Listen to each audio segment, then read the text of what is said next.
শুরুতেই আমরা একটা টেক্সট লেয়ার নিব, তারপর আমার মনের মতো করে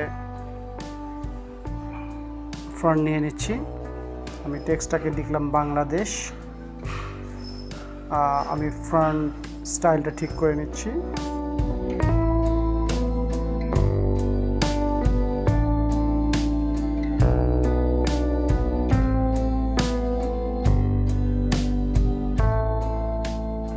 এরপর ইফেক্টে ক্লিক করলাম, ইফেক্ট থেকে ট্রান্সফর্মটাকে ড্র্যাগ করে ভিডিওর উপরে ছেড়ে দিলাম।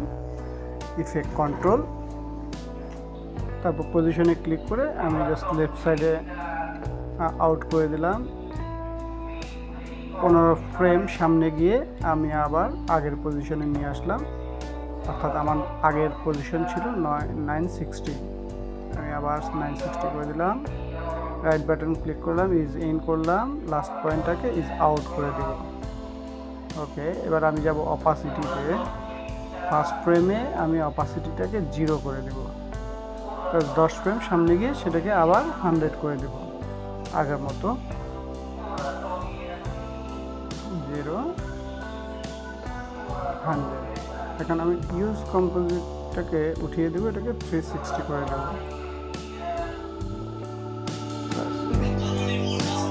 স্মুথ। ঠিক সেইমভাবে আমরা এটাকে আবার আউট করে দেব। দেখুন, আমি ডিউরেশনটা কমিয়ে নিলাম, 4 সেকেন্ড করে নিলাম। আবার লাস্ট 15 ফ্রেম আগের থেকে আমি আবার এটাকে আমি এখন আউট করে দেব।